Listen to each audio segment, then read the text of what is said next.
Take two. Hi, my name is Summer, and I wanted to talk about something that I've recently noticed among other people and myself. I've known about this certain subject, but never really pondered it or gave deep thought to it. And like, I'm going through some discoveries and having self-awareness and wanting to grow as a person so I can be strong and healed. That's why I'm doing this. I also, just for transparency, have a cheat sheet. It's a teleprompter, so just in case I forget, because I tend to like go off the deep end. Anywho, the topic is, again, it's about projection. It's dealing with other people's projections and judgments. And first, we're going to talk about understanding what projections are. And the definition of projection. So I just have to read this for sure. Projecting in the context of psychology, it refers to a defense mechanism where an individual attributes their own thoughts, feelings, and motives to another person. It involves seeing one's own unacceptable behavior or unwanted qualities in others. For example, if someone is feeling insecure, they might accuse others of being insecure instead. This mechanism helps individuals cope with difficult emotions by externalizing them, but it can lead to misunderstandings and conflict in relationships. So that pretty much goes over like what projections are, and like an example of projecting where, you know, the person's like, you're low self-esteem, when in fact it's you that's dealing with the low self-esteem, but you can't see that. You're just projecting and making a judgment call. So the next thing we're going to talk about is the impact of projections and emotional and mental impact. I think for like either the person that's projecting or the person that's being projected on. The person that's being projected on would feel probably attacked, judged, and felt like that whatever was going on was maybe their fault. Maybe if they're self-aware, they could see that it's a projection and, you know that like they don't have to react and that they can, just take it for what it is, which is the other people's feelings about themselves. But if you're like me or most people, it's hard to have that line where you're just like, okay, this is them, this is me. You feel like, well, maybe that's true. What if I do have low self-esteem? What's wrong with me? What do I need to do to fix myself? And then also too, me doing the projecting, like I'd say, oh, you have low self-esteem. Emotionally and mentally, like that could be draining for me, but also like not allowing me to be close to other people, not allowing me to have growth and allow me to heal, because most of the time when we were projecting or someone's projecting onto us, that's just our shadow selves, the parts of us that we neglect and we don't want to face. So a personal experience, or let's ask you for our observations. I guess that's what I did. But I am a person who is not completely healed. I am in the process of healing, and this is part of my healing by talking to y'all about my own issues and then just issues I come up against. And so I probably do it to my husband. I have, and self-esteem issues, controlling issues, having to be a perfectionist and like having to like, you do this, point judge, when in fact it is me that is the person that feels that way, not me pointing fingers. We're supposed to be like, I feel, but instead like I tend to be like, you do this. And so anyways, that's that. So a thing that could help all of us when you see that that's happening to you or you're doing it to someone else. The importance of the present moment is important to remember. So like however you are able to ground yourself. For me, I learned many moons ago when I was studying Tibetan Buddhism, and I did for a long time. I was really obsessed with it, and it became like obsessed with like meditating and understanding the way my brain worked. I just was really deep diving into what I needed to do. Like basically I gave myself a tool, and the tool was like I had a lady, she's an author, her name is Sharon Salzberg, and I read her books, and she would have a 28-day meditation challenge in February of each year. And she in her book talks about how like when you're meditating, you're breathing and you're just trying to concentrate on your breath, that the thoughts that like cross your brain, you know, whatever they are, you're trying to meditate, you're trying to like ground yourself and be like one with the universe. My thoughts are like, yeah, right, yeah, you're not gonna do this, you're gonna think about all the things that are tomorrow and yesterday and the past and what I need to get done. Well, those thoughts, she taught me and other people that they're like passing clouds. They're just they're temporary. They're not finite. They're not always there. They're just passing. So each thought you have to maybe ground yourself whenever you're thinking, when you're projecting or someone's doing it to you, you think, okay, well, what is this? You know, is this permanent?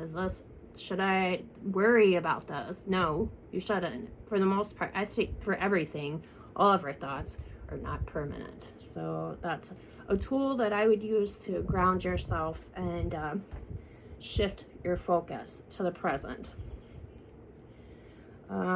Next, we're going to talk about surrounding yourself with supportive people. Now, this is something that like I had heard of, like when people quit, you know, when they're addicts quit doing whatever their drug of choice is, they have to not be around the people that they used with. And I think I never quite understood, like, well, these are your friends. Maybe it's someone, like people you've known since you were a kid, and you think, oh, I can't, or it's my family, or whatever it is.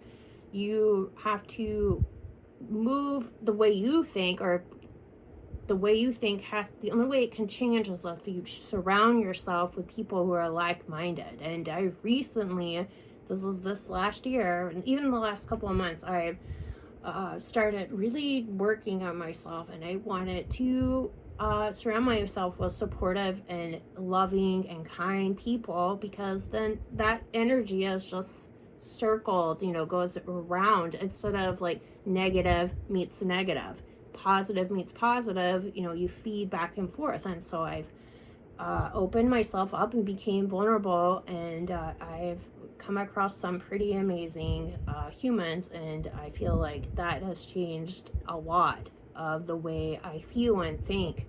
And so identifying supportive people, the people that make you feel like you can be you, that like you can have feelings and you're not judged, and you feel safe, you feel supported, you can be vulnerable, and you don't, I'm just pointing out, there's little pointers here, so I'm just thinking about like how can you identify the people that are supportive and that like, you know, are going to be projecting onto you, or you don't feel the need to do it. It's almost like a defense mechanism to do that, because you feel like you have to protect yourself. So people that you can be yourself with as a way to identify that those people, your circle of people. So next we're dealing with negative energy. Oh, that's one that like, because I still like express negative energy, and I still in the process of healing. So like it is something that like I'm not familiar with, but like I would say, like, because I'm in the process of healing, that like to negative energy, like people who complain, people who are not grateful, people this is people, but the energy itself is, it doesn't make you feel good. It makes you feel lethargic. It makes you feel like you don't want to, you're not like positive energy. It will make you feel like, yes, I can do this. I'm doing such a great job. Or like the person you're with, or whoever it is, or even yourself. Like the negative energy is like when you're like, I don't want to get out of bed, or I don't want to do anything, or I'm just gonna stay stuck in this mindset where like I think I'm right all the time. Like those are examples of what negative energy could look like.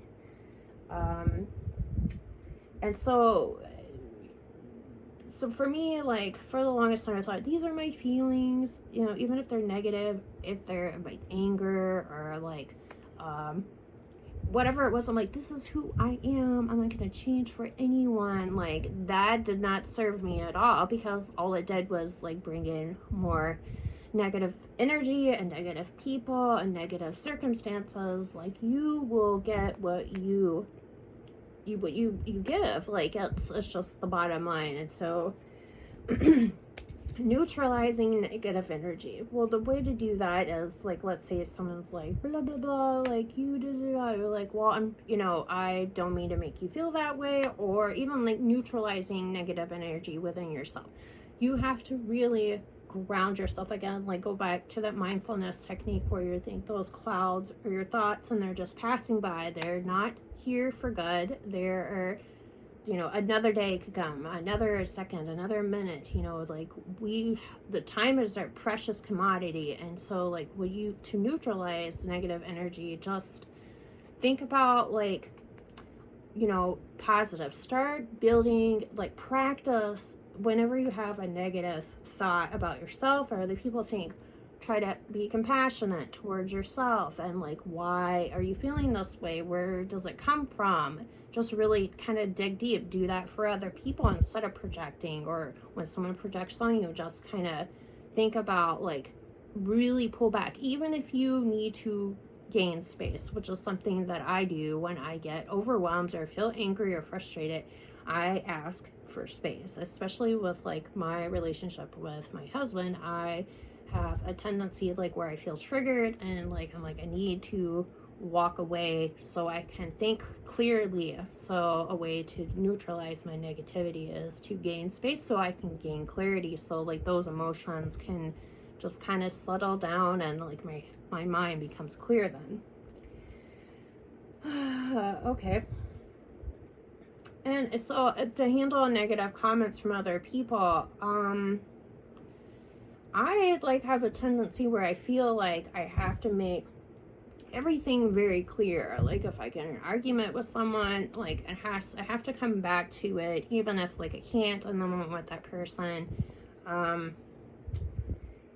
But with negative comments from other people, really honestly, like I'm still learning how to deal with that, because it's highly triggering when people are super negative or angry or raise their voices. It's hard for me to deal with that. So I just would say I handle it by gaining space, I guess. That's what it is. So it's coming to the conclusion of this video. This is pretty long, so if anyone stayed and listened to me, cool, but if not, I get it. I'm blabbing on, but I'm hoping that I can help someone out there. So the key points I want to come across. So we're talking about projecting onto other people, or maybe someone projecting onto us. Ways to ground yourself, just like I said, like think of like your thoughts, negative or positive, like clouds that are passing by. They are not permanent. To find your people that make you feel good and like you can be vulnerable with, and you can feel safe around them and be your authentic self. Even if you're judging yourself, they're still gonna come from a place of love, and that's what you have to remember. When you're dealing with negative people or negative comments towards yourself, just like I don't know, do what I do. Just be like politely, be like, I'm sorry I can't handle this right now, or I'm sorry I need space. Can you please, boundaries are important too. I didn't bring that up, but that's, just like that's where I draw the line. So that's it. And you don't have to put up with that shit. So So, like, this is important, learning about projecting or projections from other people or you to other people, because it allows you to self-reflect and be self-aware of the things that, that happened as we grow older slash heal from, like, trauma slash become more self-aware of yourself. You become wiser, because hopefully as you get older you learn things, and you don't keep making the same mistakes. I've done it. I've made the same mistakes a million times, and finally, I'm in my 40s, and now I'm rethinking a lot of the ways of faulty thinking that I have. And I think that, like, that it's important to have self-growth and projecting or having it done to you, like, when you really are able to stand, and you're on your own 2 feet as a whole person, with all the, like, shadow work, or with all the shadows, all the demons, whatever you want to call that, the darkness, the trauma, all of that makes us human, because we are good and bad. Self-growth is important. Projections, I guess, are just part of, like, understanding yourself and other people, and being self-aware and aware of other people. If anyone has any like, advice for other viewers, I know my channel is very small, but if anyone, like, would like to make a comment about anything that I've said, maybe you are farther down the line of healing, or maybe you have questions about, like, how, like, anything about this, just go ahead and comment and like if you like this video, and maybe subscribe, and then I'll have more content and I'll get better at this, I promise. Share your own experiences, again, or tips in the comments section. And it's important to me that, like, part of this reason why I'm posting this and why I made this YouTube channel is because I want to help others. I want others to at least learn from the things I've been through. I mean, like, I'm in my late 40s, and I think I have something to give. I'm a recovering addict. I have endometriosis. My dog is now being cute, but anyways, thanks y'all for listening. If you've come now thus far, I really appreciate the subscribers that I have and the people that watch this. So y'all take care.